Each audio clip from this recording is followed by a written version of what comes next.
नमस्कार, माझा India news. आत्ता आपण आहोत पुणे बुक महोत्सव, फर्ग्युसन महाविद्यालय, शिवाजीनगर।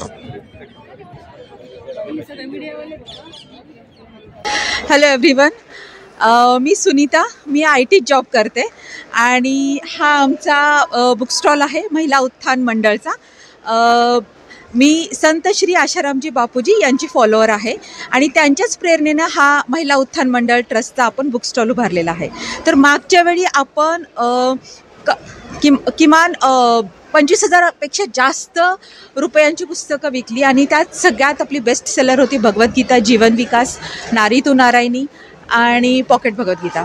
सो ही एक पॉकेट भगवद्गीता आहे, ही फक्त 20 रुपयाला आहे आणि याच्यामध्ये सगळे 700 श्लोक, 18 अध्याय आहेत आणि त्याचे अर्थ पण आहेत आणि अतिशय सुंदर आपण ट्रॅव्हलमध्ये ही घेऊन जाऊ शकता आणि वाचू शकता। त्याच्यानंतर हे आपलं एक पुस्तक आहे नारी तू नारायणी, हे फक्त 10 रुपयाचं पुस्तक आहे। याच्यामध्ये भारतातील सगळ्या महिला संत यांची सगळी माहिती दिलेली आहे आणि अतिशय सुंदर पुस्तक आहे। सगळ्यांनी घ्या, वाचा, तुम्हाला आवडेल हे पुस्तक। हे जे आहे हे सत्य की कहाणी तथ्यों की जुबानी हे पुस्तक आहे। तर हे काय सांगतं आपल्या केसबद्दल। संत श्री आशारामजी बापूजी यांचं वय 87 वर्ष आहे आणि गेल्या 11 वर्षापासून ते जोधपूर सेंट्रल जेलमध्ये आहेत। तर त्यांना एका खोट्या केसमध्ये फसवण्यात आलेलं आहे। पोक्सो कायदा 376 त्यांच्यावरती लावण्यात आलेला आहे।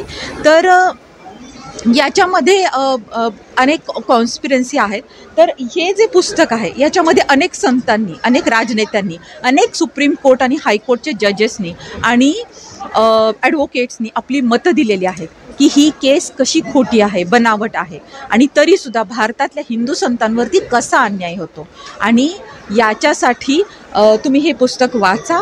आपली आश्रमची वेबसाईट आहे www.ashram.org, याच्यावरती जावा। मंगलमय आपलं ॲप आहे, त्याच्यावरती जावा। तुम्हाला बापूजींचे सत्संग ऐकायला मिळतील, तुम्हाला आश्रमच्या सेवा कार्य बघायला मिळतील आणि आज बापूजी 11-12 वर्ष जरी जेलमध्ये असले तरी त्यांचे 400 आश्रम व्यवस्थित चालू आहेत, सगळी सेवा कार्य चालू आहेत आणि या महिला उत्थान मंडळाच्या ट्रस्टच्या 600पेक्षा जास्त पुस्तकं आहेत, 15 भाषांमध्ये आहेत। इतका चांगला रिस्पॉन्स मिळतोय।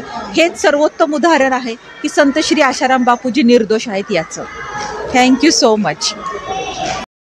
विविध क्षेत्रातील मान्यवर मंडळी सध्या हे पुस्तक महोत्सव पाहण्यासाठी या ठिकाणी येत आहेत। लहानापासून थोरापर्यंत सर्वच या ठिकाणी या पुस्तक महोत्सवाचा आनंद घेताना आपल्याला दिसून येत आहेत। माझा इंडिया न्यूज, फर्ग्युसन महाविद्यालय, शिवाजीनगर, पुणे।